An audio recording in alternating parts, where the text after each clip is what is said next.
ವೇದಿಕೆ ವತಿಯಿಂದ ಅದ್ದೂರಿ ಮತ್ತು ಅರ್ಥಪೂರ್ಣ ಭೀಮೋತ್ಸವ ಕಾರ್ಯಕ್ರಮದಲ್ಲಿ ವಿವಿಧ ಗಣ್ಯರು ಭಾಗಿ. ಕಾರ್ಯಕ್ರಮದಲ್ಲಿ ಪ್ರತಿಭಾನ್ವಿತ ವಿದ್ಯಾರ್ಥಿಗಳಿಗೆ ಗೌರವ ಸನ್ಮಾನ.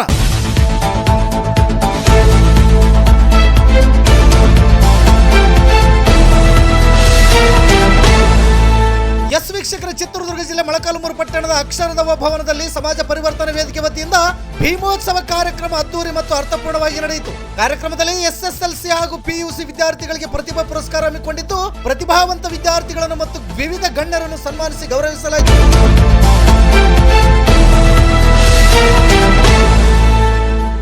ಕಾರ್ಯಕ್ರಮದಲ್ಲಿ ವಿವಿಧ ಗಣ್ಯರು ಬಾಬಾ ಸಾಹೇಬ್ ಅಂಬೇಡ್ಕರ್ ಭಾವಚಿತ್ರಕ್ಕೆ ಪುಷ್ಪಾರ್ಚನೆ ಮತ್ತು ಭೀಮ ನಮನಗಳನ್ನು ಸಲ್ಲಿಸಿ ಮಾತನಾಡಿದರು. ಕಾರ್ಯಕ್ರಮದಲ್ಲಿ ಡಾಕ್ಟರ್ ಹರಿರಾಮ್ ರವರು ಸುದೀರ್ಘವಾಗಿ ವಿಶೇಷ ಉಪನ್ಯಾಸ ನೀಡಿದರು. ಈ ಸಂದರ್ಭದಲ್ಲಿ ವಿಶೇಷವಾಗಿ ದ್ರಾಕ್ಷಿ ನಿಗಮ ಮಂಡಳಿ ಅಧ್ಯಕ್ಷರಾದ ಡಾಕ್ಟರ್ ಯೋಗೇಶ್ ಬಾಬು ಅವರು ಮಾತನಾಡಿ, ಅಂಬೇಡ್ಕರ್ ಅವರ ಜೀವನ ಸಾಧನೆ ಎಂತಹದ್ದು ಎನ್ನುವುದಕ್ಕೆ ಬಹುಶಃ ಮೇಲಿನ ಘಟನೆ ಎಲ್ಲ ಮುಖಗಳಲ್ಲೂ ಪರಿಚಯಿಸುತ್ತದೆ.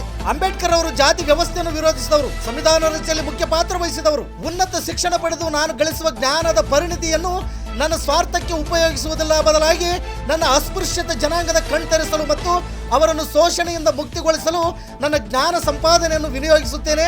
ಅಸ್ಪೃಶ್ಯರು ಸೇರಿದಂತೆ ಶೋಷಣೆಗೊಳಗಾದ ಎಲ್ಲ ಜನರ ವಿಮುಕ್ತಿಯೇ ನನ್ನ ಜೀವನದ ಧ್ಯೇಯ ಎಂದು ಬಾಬಾ ಸಾಹೇಬರು ಹೇಳಿದರು. ಹಾಗೂ ಬಾಬಾ ಸಾಹೇಬ್ ಅಂಬೇಡ್ಕರ್ ಅವರು ಜಾತಿ ಎಂಬ ಮೌಢ್ಯತೆಯನ್ನು ಕಿತ್ತೆಸೆದು ಭ್ರಾತೃತ್ವವೆಂಬ ಭಾವನೆಯ ಬೆಸೆದು ಎಲ್ಲರಿಗೂ ಮಹಾತ್ಮನಾಗಿ ಎಲ್ಲದಕ್ಕೂ ಮಾದರಿಯಾಗಿ ಮಾನವೀಯತೆಯ ನೆಲೆಯಾದರು. ಅವರೇ ಡಾಕ್ಟರ್ ಬಾಬಾ ಸಾಹೇಬ್ ಅಂಬೇಡ್ಕರ್ ಎಂದು ಬಾಬಾ ಸಾಹೇಬರ ಬಗ್ಗೆ ಗೌರವದ ಹಿತನುಡಿಗಳನ್ನಾಡಿದರು.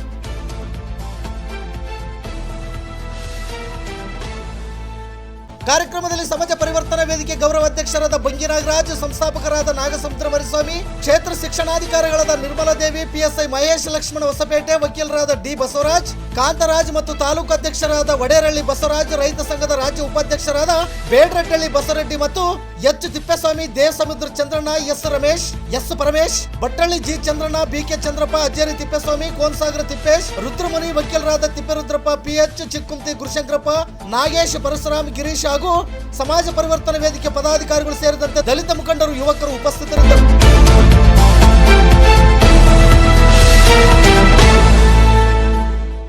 ನಿತ್ಯ ನಿರಂತರ ಸುದ್ದಿಗಾಗಿ ಗರುಡ ನ್ಯೂಸ್ ವೀಕ್ಷಿಸಿ. ಸುದ್ದಿ ನಿಮ್ಮದು, ಸದ್ದು ನಮ್ಮದು. ಚಿತ್ರದುರ್ಗ ಜಿಲ್ಲಾ ವರದಿಗಾರರು ಸೋಮಶೇಖರ ಭಟ್ರಳ್ಳಿ. ಇದು ಗರುಡ ನ್ಯೂಸ್. ನಾನು ಮಲ್ಲೇಶ್ ಕಮತೂರು.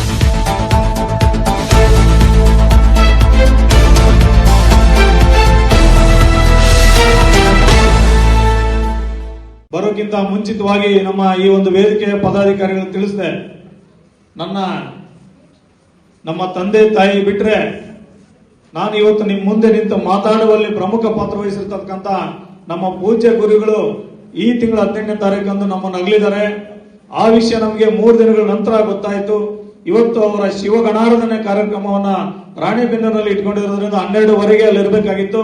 ನಾನು ನಿಮ್ಮ ಒಂದು ಅತ್ಯಂತ ಹಿಂದುಳಿದ ತಾಲೂಕು ಎನ್ನುವಂತಹ ಒಂದು ಹಣೆಪಟ್ಟಿಯನ್ನು ಕಟ್ಟಿಕೊಂಡಿರುವಂತಹ ಇಂಥ ಒಂದು ತಾಲೂಕಿನಲ್ಲಿ ಈ ರೀತಿಯಾದ ಸಂಘಟನೆಗಳ ಮೂಲಕ ಜನರಲ್ಲಿ ಒಂದು ಆತ್ಮವಿಶ್ವಾಸವನ್ನು ಮೂಡಿಸುವಂತಹ ಮತ್ತು ಸಮಾಜದಲ್ಲಿ ಅರಿವು ಮೂಡಿಸುವಂತಹ ಕೆಲಸಗಳನ್ನ ಮಾಡ್ತಾ ಇರೋದು ನಿಜಕ್ಕೂ ಬಹಳ ಅರ್ಥಪೂರ್ಣವಾದಂತಹ ವಿಚಾರ ಅನ್ನುವಂತಹ ಮಾತನ್ನು ಈ ಸಂದರ್ಭದಲ್ಲಿ ಹೇಳಲಿಕ್ಕೆ ಬಯಸ್ತೀನಿ ಬಂಧುಗಳೇ.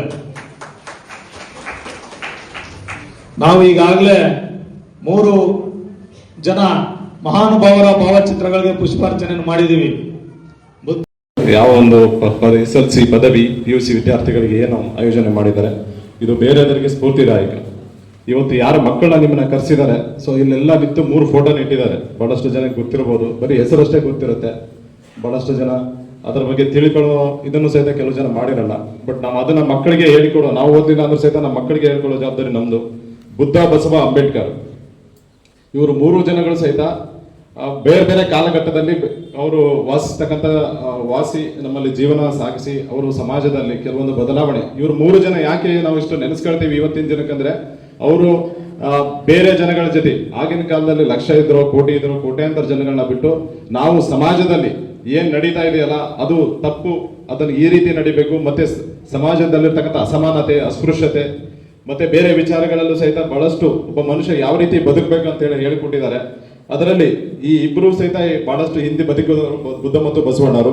ಆದ್ರೆ ಡಾಕ್ಟರ್ BR ಅಂಬೇಡ್ಕರ್ ಅವರು, ಸೊ ಅವರೇನು ಬಹಳ ವರ್ಷಗಳ ಇದು ಇಲ್ಲ, ಏನೋ 1000 ವರ್ಷಗಳಿಂದ ಇದ್ರು ಅನ್ನಕ್ಕೆ, ಬಹಳಷ್ಟು ಬರೀ 100 ವರ್ಷಗಳಿಂದ ಈ ಕಡೆ ಸಹಿತ. ಮತ್ತು ಅವರು ಏನ್ ಮಾಡಿದ್ದಾರೆ, ಅವರು ಹುಟ್ಟಿನಿಂದ ಸಾಯೋವರೆಗೂ ಸಹಿತ ಪ್ರತಿಯೊಂದನ್ನು ಸಹಿತ ದಾಖಲಾತಿಗಳು ನಮಗೆ ಲಭ್ಯವಿದಾವೆ.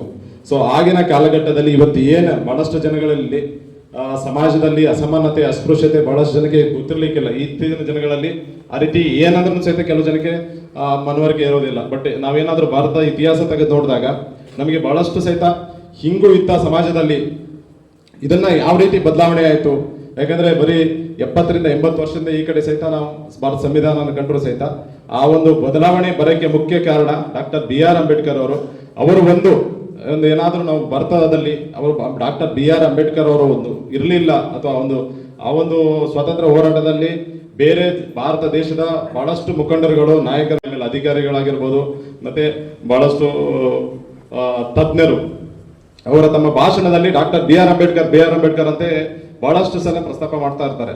ಬಟ್ ಯಾಕೆ ಇತ್ತೀಚಿನ ದಿನಗಳಲ್ಲಿ ಸುಮಾರು ಒಂದು 20 ವರ್ಷಗಳಿಂದ ಅದರದ್ದು ನೋಡಿದ್ರೆ ಇತ್ತೀಚಿನ ಆಗಿದೆ ಅಂದ್ರೆ ನಮ್ಮಲ್ಲಿ ಶಿಕ್ಷಣ ಜಾಸ್ತಿ ಆಗಿದೆ. ಶಿಕ್ಷಣ ಪಡೆದವರು ಮತ್ತು ಅವರ ಏನಿದೆ ಅವರ ಕೊಡುಗೆ ಭಾರತ ದೇಶಕ್ಕೆ ಭಾರತ ಸಮಾಜಕ್ಕೆ ಇವತ್ತು ಭಾರತ ಸಂವಿಧಾನ ಬರೆದಿದ್ದಾರೆ ಅಂತ ಹೇಳ್ತಾರೆ. ಭಾರತ ಸಂವಿಧಾನ ಅಂದ್ರೆ ಬಹಳಷ್ಟು ಜನಕ್ಕೆ ಹೇಳ್ಬೇಕಂದ್ರೆ ನಮ್ಮ ದೇಶ ನಡೀತಾ ಇರೋದೇ ಭಾರತ ಸಂವಿಧಾನದಲ್ಲಿ ಏನು ಹೇಳಿದೆ, ನಮ್ಮ ಸಮಾಜ ನಡೀತಾ ಇರೋದು ಯಾವ ರೀತಿ ಇರಬೇಕಂತೇನೆ ಆಗಿನ ಸುಮಾರು ಒಂದು 80 ವರ್ಷದ ಹಿಂದೆನೆ ಸಹಿತ ಈ ರೀತಿ ಆಗ್ಬೇಕಂತ ಬರ್ದಿದ್ದಾರೆ. ಅಷ್ಟು ಸ್ಪಷ್ಟವಾಗಿ ಮತ್ತೆ ಎಲ್ಲೂ ಸಹಿತ ಯಾವುದರಲ್ಲಿ ಗೊಂದಲ ಇಲ್ಲ. ಒಂದು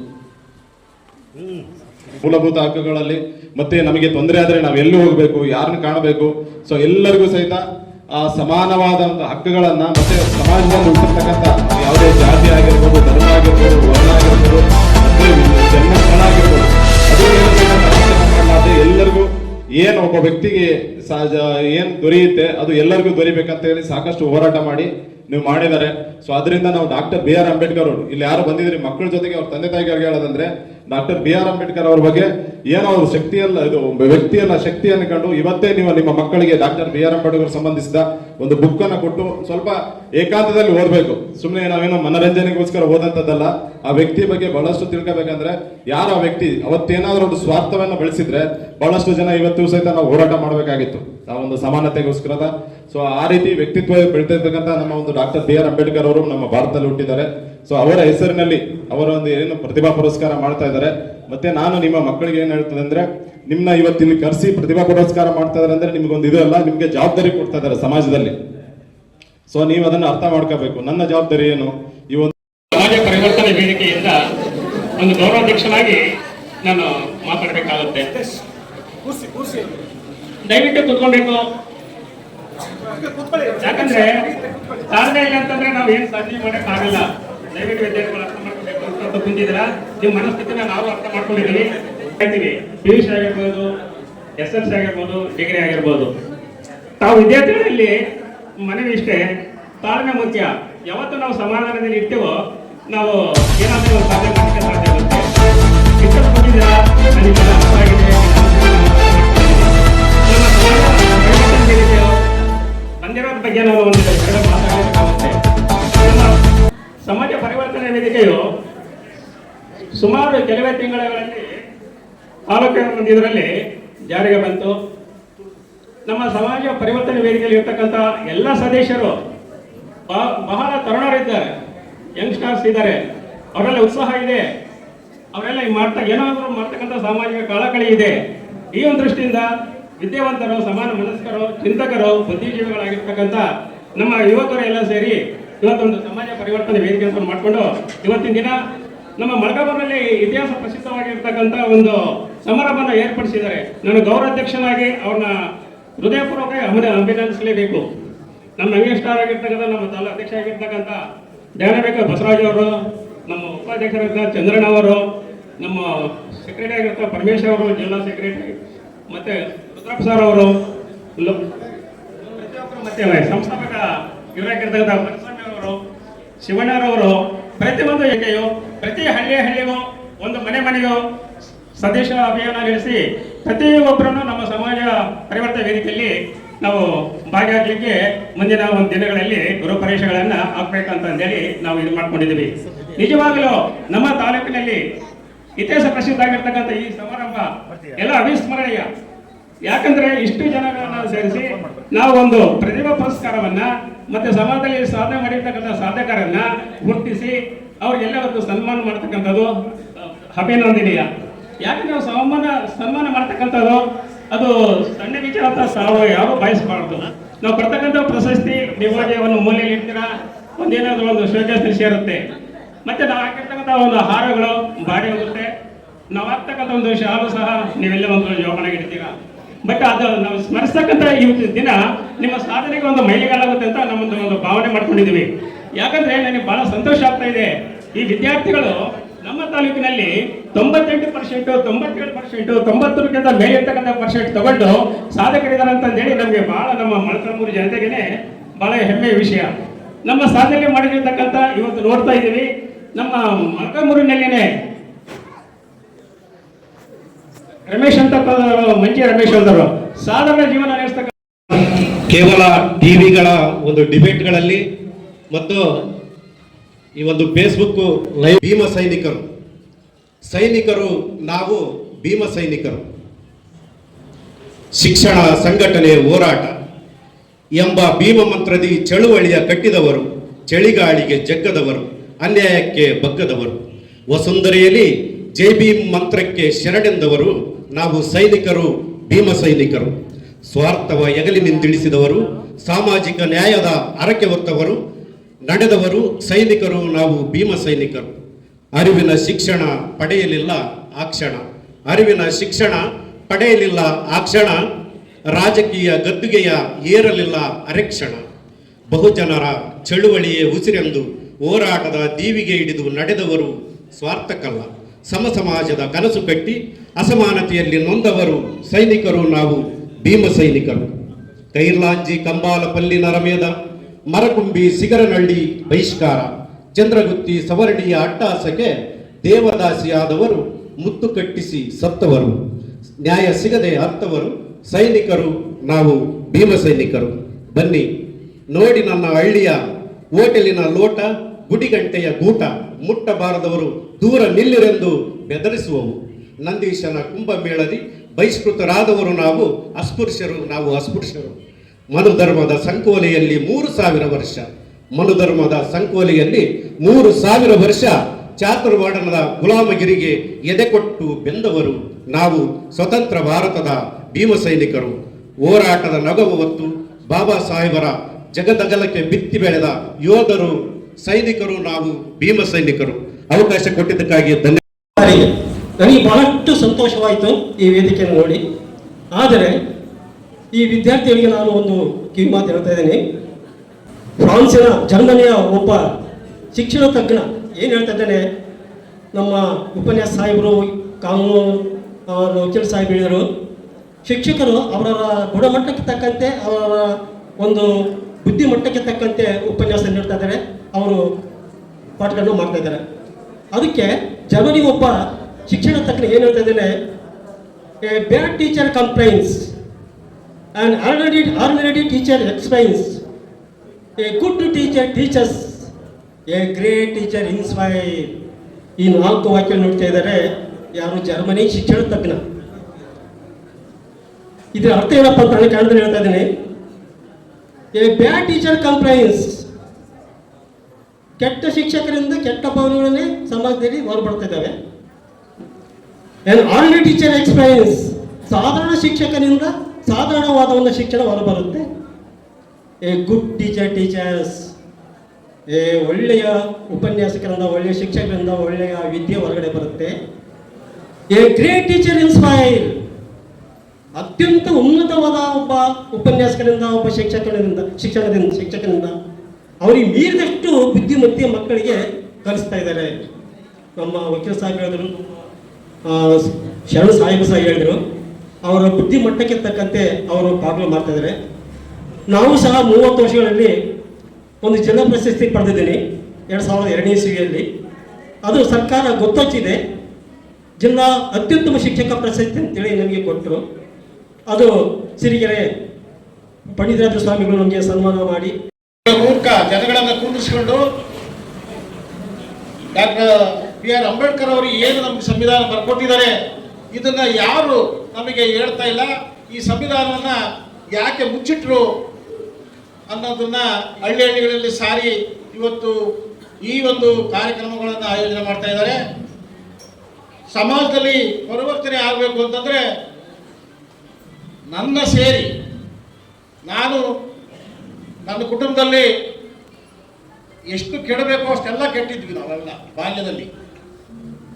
ಆದರೆ ಅವತ್ತಿನ ರೈತ ಸಂಘಟನೆಗಳು, ದಲಿತ ಸಂಘಟನೆಗಳು ಹಳ್ಳಿಗಳಿಗೆ ಬಂದು ಯುವಕರ ಪಾತ್ರ ಏನು, ಸಮಾಜದಲ್ಲಿ ನೀವೇನು ಮಾಡಬೇಕು, ನಿಮ್ಮ ತಂದೆ ತಾಯಿಗಳು ಅವಿದ್ಯಾವಂತರು, ನೀವು ಅಲ್ಪ ಸ್ವಲ್ಪ ವಿದ್ಯೆ ಕಲ್ತಿದ್ದೀರಿ, ಆ ವಿದ್ಯೆಯನ್ನು ಯಾವ ರೀತಿ ಉಪಯೋಗಿಸ್ಕೋಬೇಕು, ಅಂಬೇಡ್ಕರ್ ಬರೆದಂಥ ಸಂವಿಧಾನವನ್ನು ಇವತ್ತು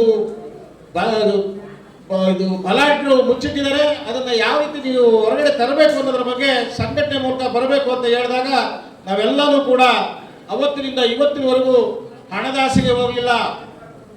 ನಾವು ಗೌರವ, ಘನತೆ, ನಮ್ಮ ಆಸ್ತಿ ಏನಪ್ಪ ಅಂತಂದರೆ ನಮ್ಮ ಸ್ವಾಭಿಮಾನ. ಇದರ ಆಸೆಗೆ ನಾವು ಹಳ್ಳಿಗಳಲ್ಲಿ ಸ್ವಾಭಿಮಾನದಿಂದ ಸಂಘಟನೆಯನ್ನು ಕಟ್ಟಿ ಇವತ್ತು ನಾವು ಎಂಥ ಒಂದು ಅಧಿಕಾರಿಗಳನ್ನು, ರಾಜಕಾರಣಿಗಳನ್ನು, ನ್ಯಾಯವನ್ನು ಬೀದಿಗಳಲ್ಲಿ ಕೇಳುವಂಥ ಶಕ್ತಿಯನ್ನು ಪಡ್ಕೊಂಡಿದ್ದೀವಿ. ಅದು ಎಲ್ಲರೂ ಕೂಡ ನಾವು ಹಳ್ಳಿಗಳಲ್ಲಿ ಯುವಕರು ಪರಿವರ್ತನೆ ಆಗಬೇಕು, ಅದಕ್ಕೆ ಒಂದು ಅರ್ಥ ಕೊಡಬೇಕು ಅಂತ ಹೇಳ್ತಾ ನಾನು 2 ಮಾತು ಮುಗಿಸ್ತೀನಿ. ಸ್ವಾತಂತ್ರ್ಯ ಸಂದರ್ಭ, ಈ ದೇಶಕ್ಕೆ ಸ್ವಾತಂತ್ರ್ಯ ಸಂದರ್ಭದಲ್ಲಿ ಬಹುದೊಡ್ಡ ಏನಾಯಿತು, ಚಳವಳಿ ಹೋರಾಟಗಳು ಆಲೆ ದೇಶದಲ್ಲಿ ರೂಪಿಕೆಯಾಗಿದ್ವು. ಅಂತಹ ಸಂದರ್ಭದಲ್ಲಿ ಬ್ರಿಟನ್ನಿನ ಒಬ್ಬ ಪತ್ರಕರ್ತ ಏನ್ ಮಾಡ್ತಾನೆ, ಭಾರತ ದೇಶಕ್ಕೆ ಬರ್ತಾನೆ, ಇಲ್ಲೇನ್ ನಡೀತಾ ಇದೆ ಅನ್ನುವಂತಹ ಉದ್ದೇಶವನ್ನು ಇಟ್ಕೊಂಡು ಬರ್ತಾರೆ ಅವರು. ಈ ದೇಶದಲ್ಲಿ ಏನೆಲ್ಲ ನಡೀತಾ ಇದೆ ಅನ್ನುವಂಥದ್ದನ್ನ ಒಂದು ಸ್ವಲ್ಪ ಅವಲೋಕನ ಮಾಡಬೇಕು, ಸೂಕ್ಷ್ಮವಾಗಿ ಗಮನಿಸಬೇಕಂತೇಳಿ ಬರ್ತಾರೆ ಅವರು. ಆಗ ಬಂದಾಗ ಮೊದಲಿಗೆ ಅವರು ನೆಹರು ಅವ್ರ ಮನೆಗೆ ಹೋಗ್ತಾರೆ, ಜವಾಹರ್ಲಾಲ್ ನೆಹರು ಅವ್ರ ಮನೆಗೆ ಹೋಗ್ತಾರೆ, ಸರ್ದಾರ್ ವಲ್ಲಭಾಯಿ ಪಟೇಲ್ ಅವರ ಮನೆಗೆ ಹೋಗ್ತಾರೆ, ಅನಂತರವಾಗಿ ಮಹಾತ್ಮ ಗಾಂಧೀಜಿ ಅವರ ಮನೆಗೆ ಹೋಗ್ತಾರೆ. ಅದು ಬಂದಿದ್ದು ಯಾವಾಗಂದ್ರೆ ಮಧ್ಯರಾತ್ರಿಯಲ್ಲಿ ಸುಮಾರು 12 ಗಂಟೆ ಸಮಯದಲ್ಲಿ ಅವ್ರು ಏನ್ ಮಾಡ್ತಾರೆ, ಭೇಟಿ ಕೊಡ್ತಾರೆ ಪತ್ರಕರ್ತರು. ಆಗ ಹೋದಾಗ ಆ ಎಲ್ಲರೂ ಕೂಡ ನೆಹರು ಆಗಿರ್ಬೋದು, ನಂತರ ಬಂದಂತಹ ಸರ್ದಾರ್ ವಲ್ಲಭಾಯಿ ಪಟೇಲ್ ಆಗಿರ್ಬೋದು, ಮಹಾತ್ಮ ಗಾಂಧೀಜಿ ಅವರಾಗಿರ್ಬೋದು, ಎಲ್ಲರೂ ಕೂಡ ಹೋರಾಟವನ್ನು ಮುಗಿಸ್ಕೊಂಡು ಮನೆಯಲ್ಲಿ ನೆಮ್ಮದಿಯಾಗಿ ಮನೆಗೆ ಬಿಟ್ಟಿದ್ರು ಎಲ್ಲರೂ ಕೂಡ. ಅನಂತರ ಪತ್ರಕರ್ತ ಏನ್ ಮಾಡ್ತಾರೆ, ಬಾಬಾ ಸಾಹೇಬ್ ಅಂಬೇಡ್ಕರ್ ಅವ್ರ ಮನೆಗೆ ಹೋಗ್ತಾರೆ. ಅಲ್ಲಿ ಹೋಗಿ ನೋಡಿದಾಗ ಬಾಬಾ ಸಾಹೇಬ್ ಅಂಬೇಡ್ಕರ್ ಅವ್ರು ಏನ್ ಮಾಡ್ತಾರೆ, 12 ಗಂಟೆ ಸಮಯದಲ್ಲಿ ಮಧ್ಯರಾತ್ರಿಯಲ್ಲಿ ಅವ್ರು ಕುಳಿತುಕೊಂಡು ಏನ್ ಮಾಡ್ತಾರೆ, ಓದ್ಕೊಳ್ತಾ ಟಿಪ್ಪಣಿ ಮಾಡ್ಕೊಳ್ತಾ ಕೂತ್ಕೊಂಡಿದ್ರು. ಇದು ಬಹಳ ಮುಖ್ಯ ನಮಗೆ. ಈ ಪ್ರೇರಣೆ ಇದೆಯಲ್ಲ, ಈ ಮಾತು ಇದೆಯಲ್ಲ, ಈ ಸಂದರ್ಭ ಇದೆಯಲ್ಲ, ನಮ್ಮನ್ನೆಲ್ಲರನ್ನೂ ಕೂಡ ಬಹಳ ಗಂಭೀರವಾಗಿ ಎಚ್ಚರಿಸುವಂತಹ ಒಂದು ಸನ್ನಿವೇಶ ಅಂತ ನಾನು ಭಾವಿಸ್ಕೊಳ್ತೇನೆ ಅಂತೇಳಿ.